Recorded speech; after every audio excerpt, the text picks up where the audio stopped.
পারুল তার শাশুড়ি মা কমলা দেবী, স্বামী নীলেন্দু এবং এক ননদ দিয়ার সঙ্গে বাস করে। পারুল ভীষণ ভালো মেয়ে হওয়ায় কমলা দেবী তাকে খুবই পছন্দ করে আর সবসময় তাকে ভীষণ পরিমাণে স্নেহ করে। একদিন পারুল তার শ্বশুরবাড়ির লোকেদের সঙ্গে একটি পার্কে ঘুরতে যাওয়ার জন্য বাড়ি থেকে বেরিয়ে পড়ে। সেই সময় তাদের গাড়ির সঙ্গে একটি লরির ধাক্কা লাগে আর ভয়াবহ অ্যাক্সিডেন্ট হয়ে যায়। সেই অ্যাক্সিডেন্টে কমলা দেবী তার পা হারিয়ে ফেলে, কিন্তু সেই গাড়িতে দিয়া না থাকায় তার কোনো ক্ষতি হয় না। কিন্তু ডাক্তার জানায় কমলা দেবী আর কখনো নিজের পায়ে হাঁটতে পারবে না। প্রায় 2 দিন পর তার জ্ঞান ফিরে আসে। নীলেন্দু, আমার সাথে এসব কি হয়ে গেল রে বাবা? আমি আর কোনোদিনও হাঁটতে পারবো না। ঈশ্বর কেন আমাকে এত বড় শাস্তি দিল? তোরা ঠিক আছিস তো? আর আমার বৌমা কোথায়? আমি আমার বৌমাকে দেখতে পাচ্ছি না কেন? মা, তুমি প্লিজ কান্নাকাটি করো না, কেননা যে করেই হোক এখন তোমাকে সুস্থ থাকতে হবে। আর ডাক্তার তো বলেছেন তোমাকে কমপ্লিটলি বেড রেস্টে থাকতে হবে। আর এখন তোমার পা যেহেতু প্যারালাইজড হয়েছে, তাই তুমি হাঁটাচলা করতে পারবে না। আর আমি আর তোমার বৌমা তোমার খেয়াল রাখবো। তোমার বৌমা একদম ঠিক আছে। ঠিক এমন সময় পারুল তার শাশুড়ি মায়ের জন্য টিফিন বাক্সে করে খাবার নিয়ে আসে। শাশুড়ি মায়ের জ্ঞান ফিরেছে দেখে পারুল ভীষণ পরিমাণে খুশি হয়, আর কমলা দেবীও তার বৌমাকে দেখে খুশি হয়। মা, এই দেখুন, আমি আপনার জন্য ডাল, ডিম সিদ্ধ, ভাত, মাছের ঝোল, পোস্তর বড়া রান্না করে এনেছি।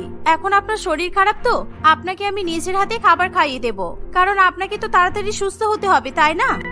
বৌমা, তোমার শরীরও তো অসুস্থ, আর তুমি এর মধ্যে আমার জন্য এত রান্না বান্না করে এনেছো। সত্যি বৌমা, আমি ভাগ্য করে তোমার মতো বৌমা পেয়েছি। পারুল তার শাশুড়ি মাকে নিজের হাতে করে খাবার খাইয়ে দেয়।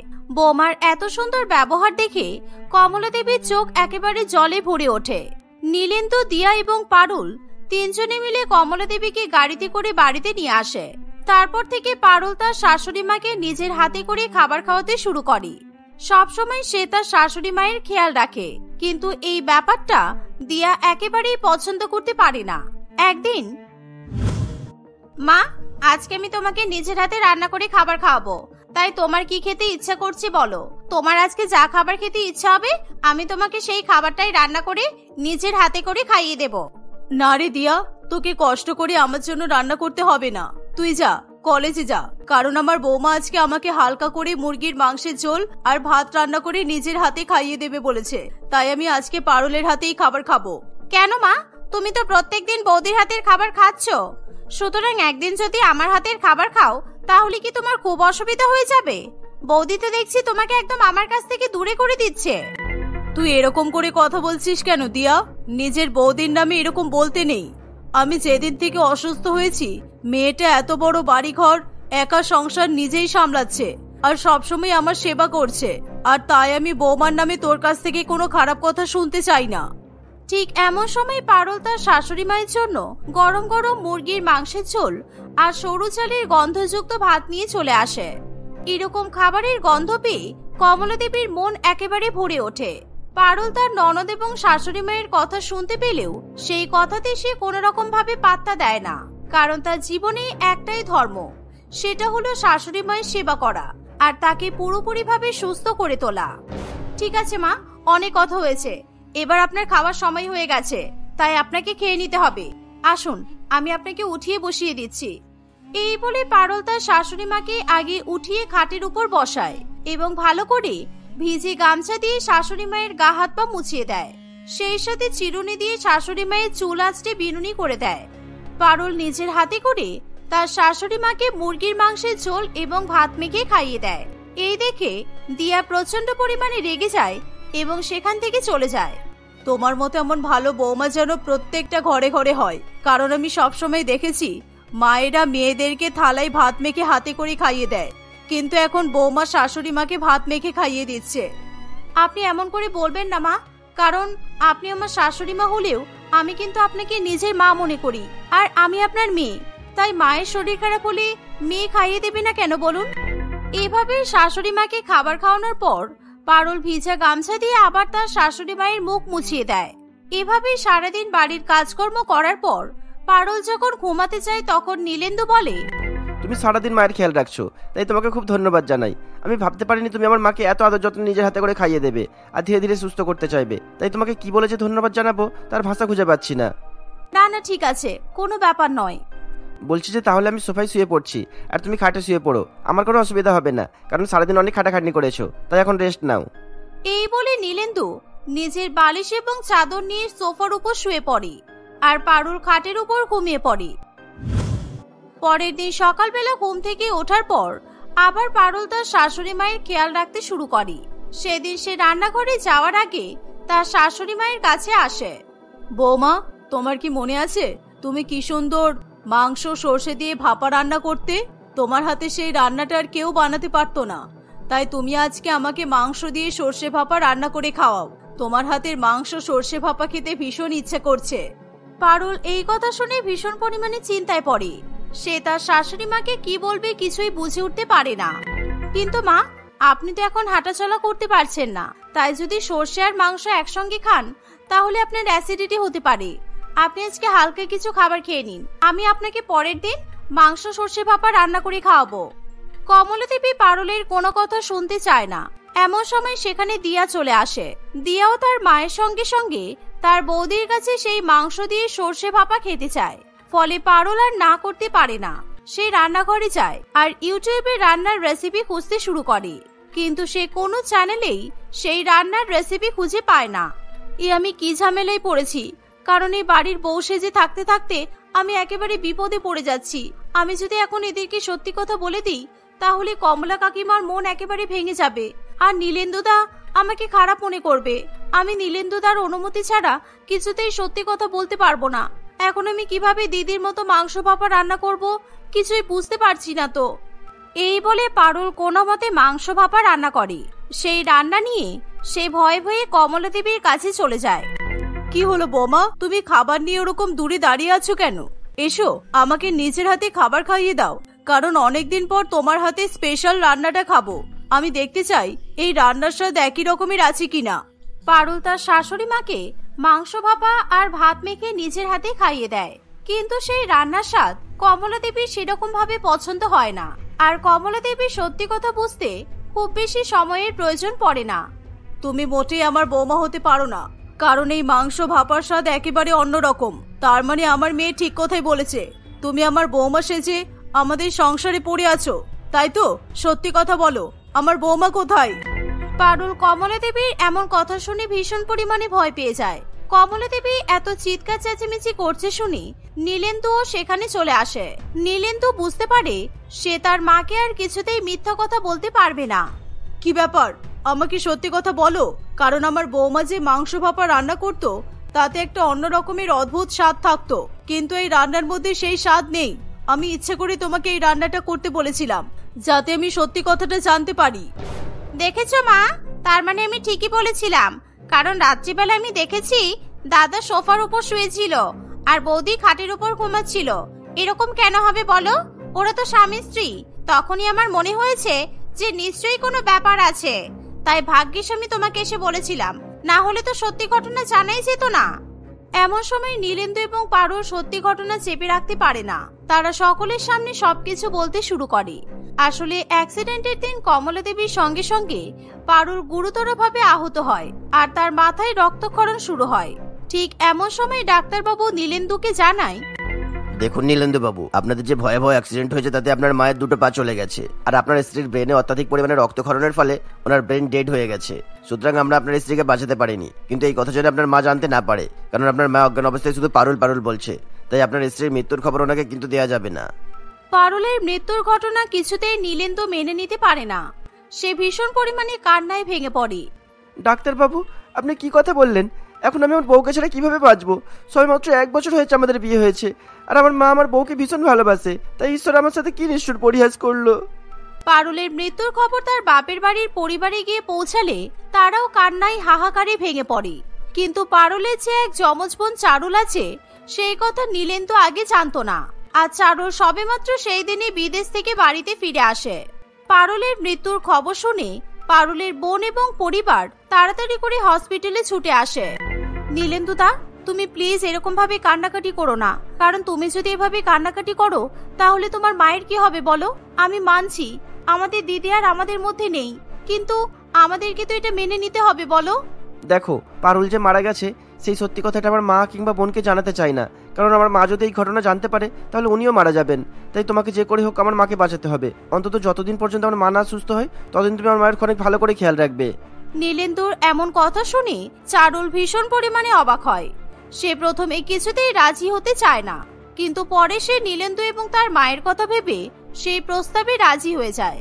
আর তাকে যেহেতু অবিকল পারুলের মতো দেখতে, তাই চারুল শাড়ি পরে কমলা দেবীর সামনে এসে দাঁড়ালে কমলা দেবীও চারুল এবং পারুলের মধ্যে কোনো পার্থক্য করতে পারে না। এইসব কিছু হয়ে যাওয়ার পর দিয়া নার্সিং হোমে আসে, তাই দিয়াও সত্যি ঘটনা থেকে পুরোপুরি অজানা থাকে। বিশ্বাস করুন কাকিমা, আমি আর নীলেন্দু আপনাকে ঠকাতে চাইনি, কিন্তু আপনার যা শরীর খারাপ হয়েছিল, আপনি যদি সত্যি ঘটনা জানতে পারতেন তাহলে আপনাকে বাঁচানো সম্ভব হতো না। দয়া করে আমাকে ক্ষমা করে দিন কাকিমা।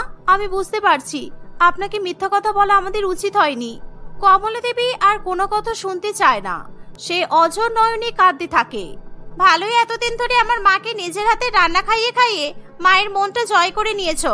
এখন আর তোমার ধান্দাবাজি চলবে না। তুমি এক্ষুনি বাড়ি ছেড়ে বেরিয়ে যাও, অসভ্য মেয়ে একটা। না বৌমা, তুমি কোথাও যাবে না, কারণ এতদিন ধরে তুমি আমার বাড়িতে বৌমা হিসেবে আমার যে পরিমাণ সেবা যত্ন করেছো, তাতে আমি তোমাকে এই বাড়ি থেকে কিছুতেই তাড়িয়ে দিতে পারবো না। আমি একেই আমার ছেলের বউকে হারিয়েছি, তাই এখন আমি আর তোমাকে হারাতে পারবো না। তুমি আমাকে নিজের হাতে খাবার খাইয়ে খাইয়ে যে বদ অভ্যাস তৈরি করেছো, সেটা আমি আর কিছুতেই ত্যাগ করতে পারবো না। আমি তোমার সঙ্গে আমার ছেলের আবার বিয়ে দিতে চাই। তুমি কি হবে আমার বাড়ির বৌমা? তোমার কি মাথা খারাপ হয়ে গেছে মা? তুমি এই জোচ্চোর ধান্দাবাজি মেয়েটাকে এই বাড়ির বউ বানাতে চাইছো? আমি যা বলেছি সেটাই আমার শেষ কথা। এরপর আমি কারোর মতামত শুনতে চাই না, আর আমার মনে হয় না এতে আমার ছেলেরও অমত আছে। কমলা দেবীর এমন কথা শুনে চারুল এবং নীলেন্দু ভীষণ পরিমাণে অবাক হয়। তারা দুজনে একে অপরের দিকে তাকিয়ে প্রচুর পরিমাণে লজ্জা পেয়ে যায়। কমলা দেবী কিছুতেই চারুলকে সেই বাড়ি থেকে যেতে দিতে চায় না। কয়েকদিনের মধ্যেই সে নীলেন্দুর সঙ্গে চারুলের আবার বিয়ে দেয়। ধীরে ধীরে কমলা দেবীও হাঁটতে শুরু করে। এভাবেই চারুল তার পরিবারের সঙ্গে হাসি খুশি সংসার করতে থাকে। রাত্রিবেলা নীলিমার ফোন বেজে ওঠে। হসপিটালের কর্তৃপক্ষ থেকে তাকে ফোন করা হয়েছিল। নীলিমা নার্স হওয়ায় সে কখনো তার পরিবারের জন্য এবং নিজের সন্তানের জন্য সময় পায় না। 24 ঘন্টায় এবং 7 দিন সে মানুষদের সেবার জন্য নিজের সময় অতিবাহিত করে, যা তার শাশুড়ি মা কমলা দেবী কিছুতেই মেনে নিতে পারে না। নীলিমা, পেশেন্টের অবস্থা ভীষণ খারাপ, বিশেষ করে ওনার হার্টের অবস্থা একদমই খারাপ। তাই তুমি তাড়াতাড়ি করে নার্সিং হোমে চলে এসো। আমি হসপিটালের তরফ থেকে তোমাকে গাড়ি পাঠাচ্ছি, সেই গাড়ি করেই যত তাড়াতাড়ি পারো চলে এসো। আপনি একেবারে চিন্তা করবেন না ডাক্তারবাবু, আমি এক্ষুনি আসছি। তারপর পেশেন্টকে ইনজেকশন পুশ করে দিলে মনে হয় উনি সুস্থ হয়ে উঠবেন। এই বলে নীলিমা নার্সের ড্রেস পরে হসপিটালে যাওয়ার জন্য তৈরি হয়। তাকে নার্স হয়ে হসপিটালে যেতে দেখে তার স্বামী প্রিয়তোষ ভীষণ পরিমাণে কষ্ট পায়। ফলে সে তাকে কিছুতেই যেতে দিতে চায় না। তাদের মধ্যে ঝগড়া বিবাদ বাঁধলে শাশুড়ি মায়ের ঘুম ভেঙে যায়। এর ফলে নীলিমার শাশুড়ি মা তাদের ঘরে চলে আসে। এত রাত্রে তুমি যদি হসপিটালে না যাও তাহলে কি কোনো ক্ষতি হয়ে যাবে? তুমি এমন ভাবে হাবভাব দেখাও যেন তুমি কত বড় একটা ডাক্তার, যেন তুমি না গেলে রোগী মারা যাবে। সামান্য নার্সেরই তো কাজ করো, তাতেই তোমার জীবনে পরিবারের জন্য সময় হয় না। তোমার যদি আমার কাজ নিয়ে এতই সমস্যা, তাহলে বিয়ে করার আগে তোমার একবার ভাবা উচিত ছিল। সামান্য নার্সকে বিয়ে করবে বলে পাগল হয়ে উঠেছিলে কেন? বৌমা, তোমার কিন্তু খুব বড় বড় কথা হয়েছে। আর এত রাত্রেবেলা তোমাকে এরকম নার্সের ড্রেস পরে হসপিটালে যেতে হবে না। কালকে সকাল হলে তারপর যাবে। আর আজকে রাত্রিবেলা যদি যাও তাহলে তুমি সারা জীবনের মতো হসপিটালে নার্স হয়ে থেকে যাবে। আপনারা কেন কিছুই বুঝতে চাইছেন না? আমি রাত দিন মানুষের সেবা করি, সেটাই আমার মূল ধর্ম। তাই দয়া করে আমাকে আপনারা আটকাবেন না। নীলিমা তার পরিবারের কোনো বাধা বিপত্তি কিছুতেই মানতে চায় না। নীলিমা গাড়ি করে হসপিটালের দিকে রওনা দেয়। কিছুক্ষণের মধ্যে সে হসপিটালে পৌঁছায়। সেখানে পৌঁছানোর পর সে ডাক্তারবাবুর কথা মতো পেশেন্টের শরীরে ইনজেকশন পুশ করে দেয় এবং পেশেন্টের অপারেশন হলে পেশেন্ট সুস্থ হয়ে ওঠে। ডাক্তারবাবু নীলিমার কাজের প্রতি ভীষণ পরিমাণে খুশি হয়। নীলিমা একজন কর্তব্যপরায়ণা নার্স হওয়ায় তাকে হসপিটালের সমস্ত স্টাফরা ভীষণ পরিমাণে ভালোবাসে, এমনকি পেশেন্টরাও তাকে স্নেহ করে।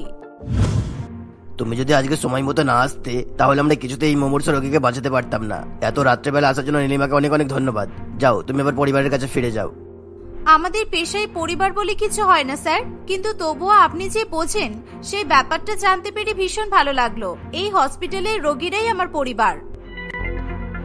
এই বলে নীলিমা আবার নিজের শ্বশুর বাড়ির পথে রওনা দেয়, কিন্তু বাড়িতে ফেরার পর সে অনেকবার দরজা ধাক্কা দিলেও কেউ কিছুতেই দরজা খুলতে চায় না। ফলে নীলিমা বাড়ির বাইরে কাঁদতে কাঁদতে চৌকাঠের উপর বসে পড়ে। তবুও তার শাশুড়ি মা এবং স্বামী কিছুতেই দরজা খুলতে চায় না।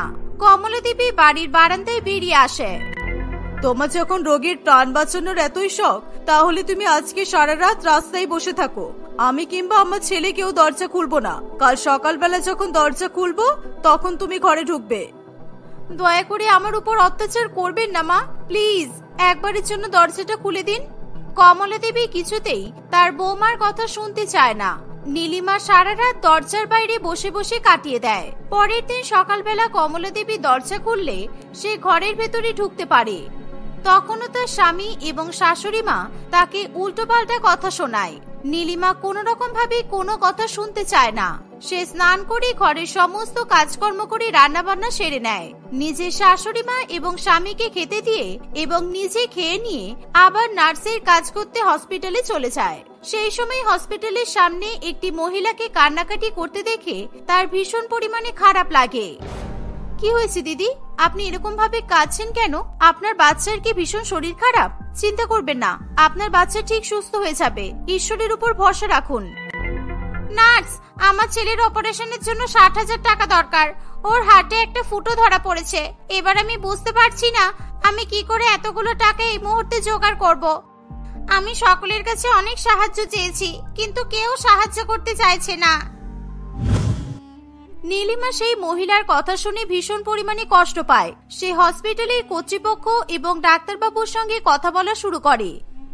দেখো, আমি তোমার সব কথা বুঝতে পারছি নীলিমা, কিন্তু এই মুহূর্তে আমাদের কাছে কিছু করার নেই, কারণ আমাদের হসপিটালের একটা পলিসি আছে। উনি যদি টাকা জোগাড় করতে না পারেন আমরা অপারেশন শুরু করতে পারবো না। ডাক্তারবাবু কিছুতেই নীলিমার কোনো কথা না শুনেই নিজের কেবিনে চলে যায়। নীলিমা কিছুতেই বুঝে উঠতে পারে না যে ওই মহিলাটিকে সে কিভাবে সাহায্য করবে। এর ফলে সে ভীষণ পরিমাণে দুশ্চিন্তায় পড়ে। সেই মুহূর্তে তার মাথায় একটি বুদ্ধি আসে। সে নিজের বিয়েতে পাওয়া একটি সোনার গহনা মহিলাটির হাতে তুলে দেয়। আপনি এই বালাগুলো বিক্রি করে টাকা জোগাড় করে নিয়ে আসুন। আমার এই দুটো সোনার বালা বিক্রি করলে আপনি যে টাকা পাবেন তাতে আপনার ছেলে সুস্থ হয়ে যাওয়ার পরও তার ওষুধ আপনি জোগাড় করতে পারবেন। প্রথমে মহিলাটি কিছুতেই নীলিমার কাছ থেকে ওই সোনার বালা নিতে চায় না, কিন্তু নীলিমা জোর করে তার হাতে নিজের বালা দুটো ধরিয়ে দেয়। মহিলাটি দোকানে গিয়ে বালা দুটো বিক্রি করে এবং 70,000 টাকা নিয়ে আসে। সেই টাকা সে হসপিটালে জমা করলে ডাক্তারবাবু তার ছেলের অপারেশন শুরু করে। প্রায় কিছু ঘন্টার মধ্যে তার ছেলে অনেকটাই সুস্থ হয়ে ওঠে। আপনাকে যে আমি কি বলে ধন্যবাদ জানাবো আমি ভাষা খুঁজে পাচ্ছি না দিদি। আপনার মতো একজন দয়ালু নার্স যেন প্রত্যেক হসপিটালে থাকে, তাহলে রোগীদের আর কোনো চিন্তা করতে হবে না। আমি যেমন দয়ালু সেরকম প্রত্যেক হসপিটালের নার্সও দয়ালু হয়। আমাদের জীব সেবা করাই হলো পরম ধর্ম। আপনি যান, আপনার ছেলের কাছে গিয়ে ওকে ওষুধ খাইয়ে দিন।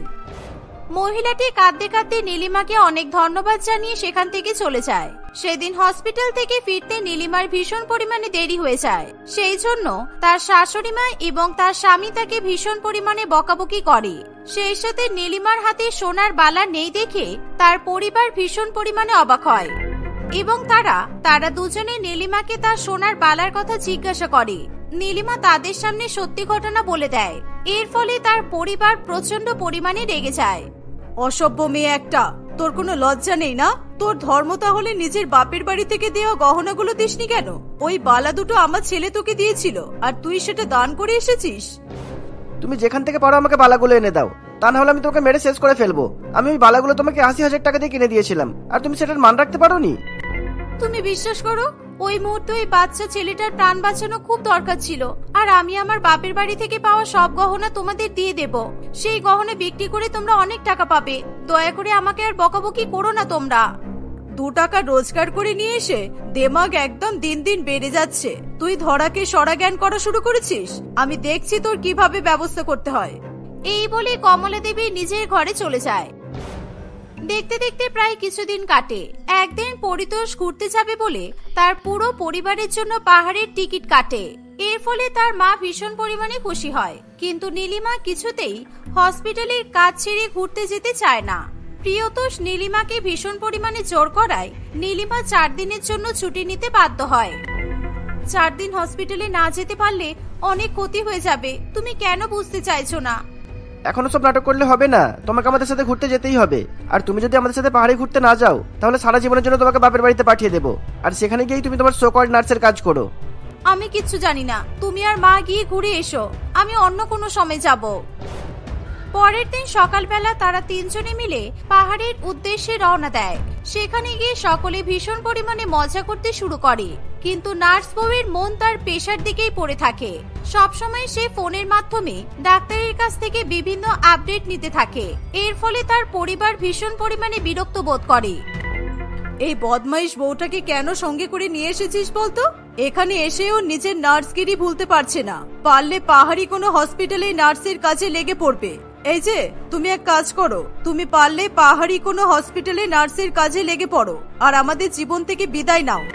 আমি একেবারেই আপনাদের সাথে আসতে চাইনি, তাই দয়া করে আমাকে আর কথা শোনাবেন না, আমার আর ভালো লাগছে না। তোমরা দুজনে এবার একটু চুপ করো আর তাড়াতাড়ি রেডি হয়ে নাও। আজকে আমরা এখানকার সবচেয়ে উচ্চতম পাহাড়ে ঘুরতে যাব, একটু পরেই গাড়ি চলে আসবে। গাড়ি আসলে সকলে গাড়িতে উঠে পড়ে। কমলা দেবীর শ্বাসকষ্ট থাকায় সে জানালার ধারে বসে। কিছুক্ষণের মধ্যে তারা তম পাহাড়ে উঠে যায়। সেখানকার সৌন্দর্য দেখে 3 জনেই ভীষণ পরিমাণে মুগ্ধ হয়। পাহাড় দেখার পর তারা যখন গাড়ি করে ফিরে আসবে সেই সময় হঠাৎ করে গাড়ির নিচে একটি পাথর চলে আসে এবং কমলা দেবীর দিকে দরজাটা খুলে যায়। এর ফলে কমলা দেবী চিৎকার করে খাদের ধারে ঝুলে পড়ে। তাকে দেখে সকলে ভীষণ পরিমাণে ভয় পেয়ে যায়। আমাকে কেউ বাঁচাও, আমি এক্ষুনি নিচে পড়ে যাব, দয়া করে আমাকে তোরা বাঁচা। প্রিয়তোষ, দয়া করে আমাকে বাঁচা বাবা, আমি মরতে চাই না এখন। মা তুমি চিন্তা করো না, আমি এক্ষুনি আসছি তোমার কাছে, আমি তোমার কিচ্ছু হতে দেব না। তোমার কি মাথা খারাপ হয়ে গেছে? তুমি এখন খাদের ধারে যাবে, তাহলে মায়ের মতো তুমিও তো নিচে পড়ে যাবে। তুমি চিন্তা করো না, আমি দেখছি কি করা যায়। গাড়ির পেছনে একটা দড়ি বাঁধা আছে, তুমি সেটা নিয়ে এসো। প্রিয়তোষ তার বউয়ের কথা মতো গাড়ির পেছন থেকে দড়ি নিয়ে চলে আসে। তারা দুজনে মিলে সেই দড়িটি শক্ত করে খাদের দিকে ফেলে দেয়। কমলা দেবী কোনো মতে দড়িটি ধরে টেনে টেনে খাদ থেকে উপরে উঠে আসার চেষ্টা করে। কিছুক্ষণের মধ্যে তার চেষ্টা সফল হয় এবং সে খাদ থেকে উপরে উঠে আসে, কিন্তু অনেক জোরে পড়ে যাওয়ার ফলে তার পায়ের গোড়ালি কেটে 2 ভাগ হয়ে যায়। এর ফলে সে ভীষণ পরিমাণে যন্ত্রণায় ছটফট করতে থাকে। আমি কিছুতেই আর হাঁটতে চলতে পারবো না, আমার পা ফালা ফালা হয়ে গেছে। হায় রে ঈশ্বর, আমি ঘুরতে এসে কি হয়ে গেল আমার সাথে। তোরা দয়া করে আমাকে নার্সিং হোমে নিয়ে চল, আমার অপারেশন করাতে হবে, না হলে আমার এই পা ঠিক হবে না। আপনি চিন্তা করবেন না মা, আমি আমার সাথে ফার্স্ট এড বক্স ক্যারি করেছি। আমি যে করেই হোক আপনাকে সুস্থ করে তুলবো, কারণ এখন এখানে নার্সিং হোম পাওয়া খুব মুশকিল। আর আপনার পা থেকে যদি এভাবে রক্ত বেরোতে থাকে তাহলে কিছুক্ষণের মধ্যে আপনার অনেক বড় ক্ষতি হয়ে যেতে পারে। এই বলে নীলিমা তার ব্যাগ থেকে ফার্স্ট এড বক্স নিয়ে চলে আসে এবং তার শাশুড়ি মায়ের পায়ের চিকিৎসা করতে শুরু করে। কমলা দেবী প্রথমে কিছুতেই তার নার্স বউয়ের কাছে চিকিৎসা করাতে চায় না, কিন্তু নীলিমা জোর করে তার সেই বক্স থেকে মোটা সুচ এবং সুতো বার করে আনে এবং তার শাশুড়ি মায়ের পায়ে মলম লাগিয়ে ভালো করে সেলাই করে দেয়। কমলা দেবীর ভীষণ পরিমাণে যন্ত্রণা হলেও সে সহ্য করে নেয় এবং কিছুক্ষণের মধ্যেই তার পা থেকে রক্ত বেরোনো বন্ধ হয়ে যায়। কমলা দেবী এবং প্রিয়তোষ নীলিমার এরকম ভালো মানুষই দেখে ভীষণ পরিমাণে খুশি হয়। আজকে তুমি না থাকলে আমাকে কেউ বাঁচাতে পারতো না। ভাগ্যিস তুমি একজন ভালো নার্স, তাই আজকে আমি প্রাণে বেঁচে গেলাম। আজ পর্যন্ত আমরা তোমার সাথে অনেক অন্যায় করেছি, আমাদেরকে ক্ষমা করে দাও বৌমা। এটা আমার কাজ, সুতরাং আজকে আমি যে আপনার জীবন বাঁচাতে পেরেছি এটা আমার অনেক বড় সাফল্য। চলুন এবার আমরা আস্তে আস্তে হোটেলের দিকে যাই। পরের দিনই তারা তাদের বাড়িতে ফিরে যায়। সেদিনের পর থেকে নীলিমার পরিবার আর কখনোই তার কাজে বাধা দেয় না। নীলিমা একজন ভালো নার্স হিসাবে হসপিটালে আরো নিজের নাম উজ্জ্বল করে।